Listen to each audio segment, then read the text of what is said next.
Hey, what's going on everybody? It's that one camera guy back again with another video for you. I'm going to try and help you decide on whether or not you should go ahead and pick up the, let's see if we can get this in here, the a6000 or even the a6100. So let's go ahead and get started. First of all, the price point is the biggest deal here and the biggest factor, and also why it is you want to get a camera in the first place. I'm going to assume for the most part that the majority of you are just first-time buyers.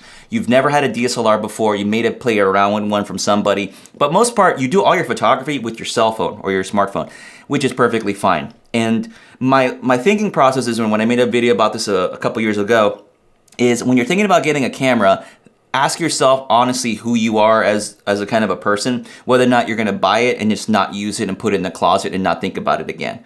So if you're that kind of person, it's probably not a good idea to spend more money than you need to. Get the cheapest option you can get that gives you manual exposure control, because right now, since a lot of people are in quarantine, you want to use this time to just study photography. And you don't need a very expensive high-end camera. And by the way, you don't even need a Sony camera. I don't even care what brand you want. You can pick up a Canon, T-Series camera, whatever. As long as it has manual exposure control, you can learn how to use it. So don't think that you got to get a Sony camera. This is specifically for people that are thinking about the Sony stuff. But if you want to pick up like a Canon mirrorless camera, like an EOS M50, this is also a really great option, by the way. You can go ahead and pick that one up. That's actually not too bad. That's actually...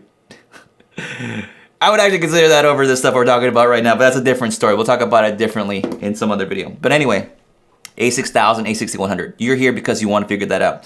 I'm sorry, but I should have made this video earlier because the prices are ridiculous now. So first off, let's go over the prices here. Let me jump off over to my other screen here.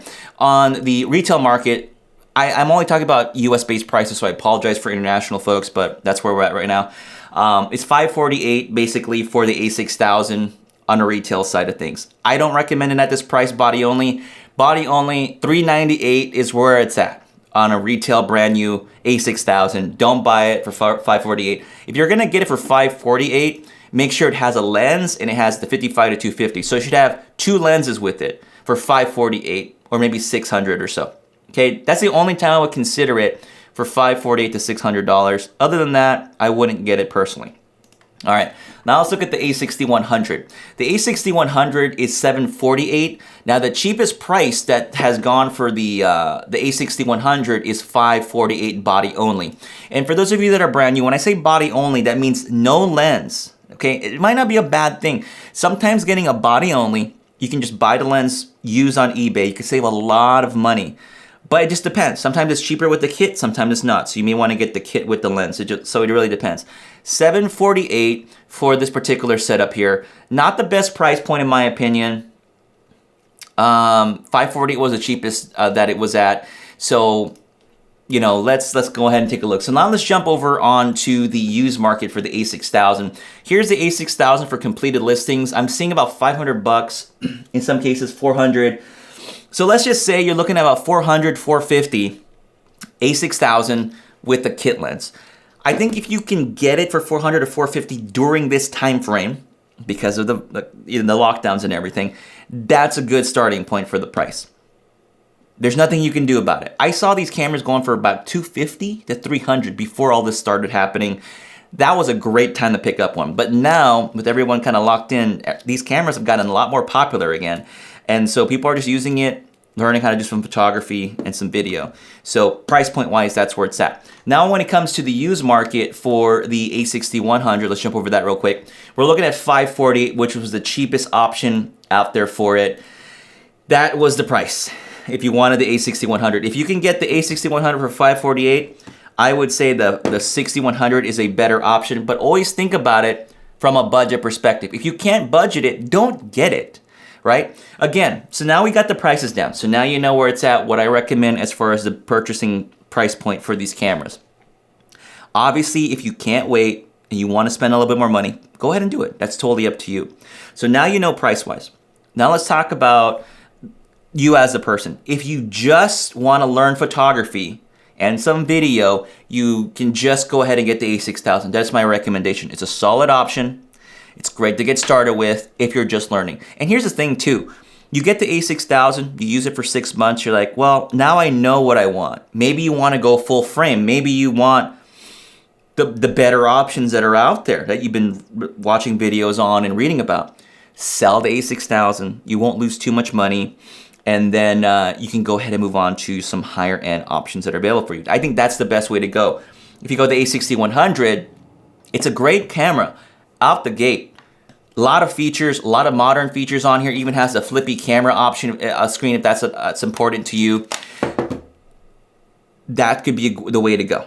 But that's my recommendation is still, if you're just wanting to learn photography, a6000 is perfect. If you want to have more video flexibility, the a6100 is what I would recommend more if you can get it for $548. Any higher, that's on you. Okay, that's on you at that point. So, feature-wise, let's go ahead and kind of break it down. I'm not going to go over everything in specifics, but I just want to explain to you sort of the logic behind it. If you pick up the a6000, I recommend making sure you get the kit lens, and then go ahead and add in this this manual prime lenses. There's other options out there that you can do, but this is a native one. It has an a Sony mount. It's going for, let me go ahead and pull it up for you guys right here. I would show you Amazon links, but I don't have an Amazon affiliate anymore, so you just search it up on Amazon if you want an Amazon one. But it's a Makey 50 f2 lens. I have a video on it. I go over how to use the manual options on there. I even have videos with lots of views on it that show you how to use the manual exposure modes with the a6000. So if you have this camera, you can go ahead and learn photography and it won't matter. And I've mentioned this before, that it doesn't matter what brand that you use. Once you learn the manual exposure, how to control it, you can go to Canon, you can go to Nikon, you can go to whoever brand that you want. It doesn't matter. Buy whatever works for you, okay? Sell this off later and don't lose too much money. So if you get this for about $450 with the kit lens, you drop this in. So for about $530, $540, let's just say $550, you're out the gate and you can learn your photography however you want. And by the way, folks, there's other cheaper options. You can get a Canon T2i or something like that, T3i, buy a cheap 50mm lens. You can do the same thing too. And it's much cheaper out the gate. But anyway, do this and you can learn everything that you want for the most part. And you can just study. You can't really go out much. Maybe you can take pictures indoors, maybe outdoors. You know, if you have space, if you're not living in an apartment or anything like that, or you can just kind of walk around a little bit, take some pictures, you're all good. a6100, the reason why I would opt you for this one if you're into the video stuff is because, one, you do have the flippy screen.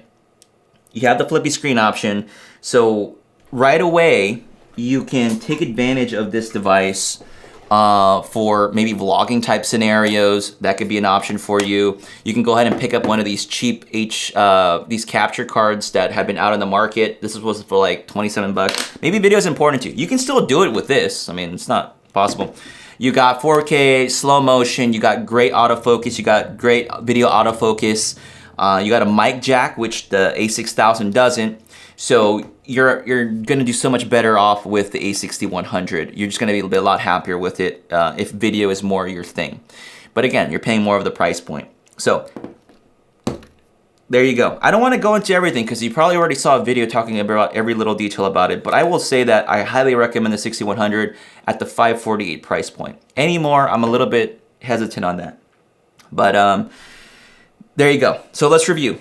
If you can get the a6000, get it for photography primarily, some video. Primarily photos, you'll be happy with it. a6100, grab it for the video side of features if that's something that you really want to explore. Perfect camera. You can still do everything you can with the a6000 and learn from it. Everything's there and you'll be a happy camper. So hopefully it helps you out. If you have any questions, you can drop them in the comments below. Maybe I'll get to them, maybe I won't. We'll see what happens. But yeah, hopefully it helps some of you guys out. This is the perfect time if you're stuck and you don't have much to do. Maybe within a day, if you watch some of my tutorials, you'll learn how to use your cameras in a matter of no time. All right, I'll catch you later. Bye.